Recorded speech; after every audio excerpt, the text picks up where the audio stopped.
Hello, আমি মিথুন সরকার। আজকে কথা বলবো বিশ্বকবি রবীন্দ্রনাথ ঠাকুরের শেষের কবিতা উপন্যাসটি নিয়ে। বাংলার নবশিক্ষিত অভিজাত সমাজের জীবন কথা নিয়ে রচনা করেছেন শেষের কবিতা উপন্যাসটি।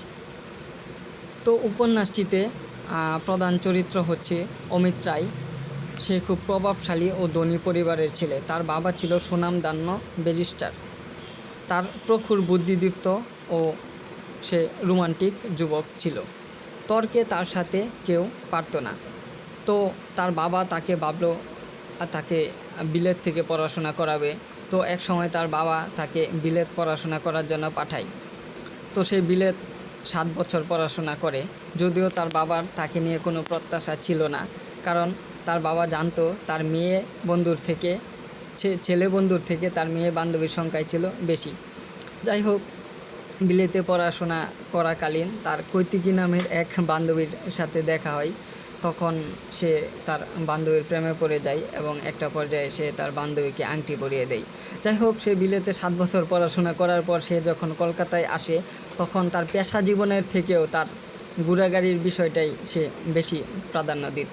তো এর জন্য সে বিভিন্ন পাহাড় পর্বত ঘুরে বেড়াতো। তো তার বোনরা তাকে নিয়ে খুব উদ্বিগ্ন ছিল, তাকে বিয়ের কথা তাকে বলতে থাকে এবং সে বিয়ে না করার জন্য অনীহা প্রকাশ করে। তার বোনরা তাকে বিয়ের কথা বললে সে খুব উদাসীনতা প্রকাশ করত। সে বলতো তাকে বুঝবে এবং তার মতো চিন্তা করবে এরকম মেয়ে বা এরকম যোগ্য মেয়ে সে এখনও দেখেনি। যদিও সে একটা প্রেম অলরেডি বিলেত থেকে করে আসছিল, যদিও সেই বিষয়ে কেউ জানতো না। যাই হোক, সে এগুলা করে বেড়াতো। তার জীবনবোধ এবং জীবন আদর্শ নিয়ে তার কোনো চিন্তা ছিল না। তো সে একদিন শিলং নামের একটা পাহাড়ে বেড়াতে যায়। তখন তার গাড়ির সাথে আরেকটা গাড়ির ধাক্কা লাগে বা অ্যাক্সিডেন্ট হয়। তো সেই গাড়ি থেকে আরেকজন নায়িকা বেরিয়ে আসে, যার নাম ছিল লাবণ্য।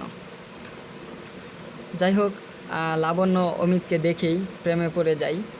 তো আমরা জানি মেয়েরা সবসময় খারাপ ছেলেদেরই প্রেমে পড়ে। যাই হোক, সে অমিতের প্রেমে পড়ে যায়। অমিত ও লাবণ্যর প্রেমে পড়ে যায়। তো একটা পর্যায়ে অমিত লাবণ্যকে বলে দেয় সে তাকে পছন্দ করে। লাবণ্য সেই সুযোগটি মিস করতে চায় না। তো তাদের মধ্যে খুব গভীর সম্পর্ক চলতে থাকে। তো লাবণ্য একটা পর্যায়ে দেখে যে অমিত বাস্তববাদী নয়, অমিত খুব কল্পনার জগতে, সে খুব কাল্পনিক টাইপের মানুষ।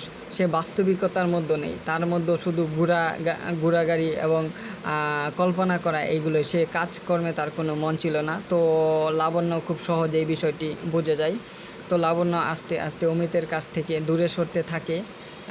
তো এভাবেই চলতে থাকে। তো একটা পর্যায়ে অমিত যে কৈতিকীকে আংটি পরিয়েছিল, তো কৈতিকী আবার এসে হাজির হয়। তখন কৈতিকী লাবণ্যকে বিষয়টি বুঝিয়ে বলে এবং লাবণ্য বিষয়টি বুঝতে পেরে অমিতকে তার আংটি খুলে দেয়। এবং লাবণ্য খুবই সহজে বুঝতে পারে, সে যেহেতু তার বাবা একজন কলেজের শিক্ষক ছিল। তো সে আর অমিতকে আংটিটি দিয়ে বলে যে কৈতিকীকে বিয়ে করার জন্য। তখন লাবণ্য আংটিটি দিয়ে সে তার একটা অজানা ঠিকানায় চলে যায়। সে কখনো কোথায় গিয়েছিল অমিত জানতে পারে নাই এবং সে ঠিকানা লিখে যায় নাই।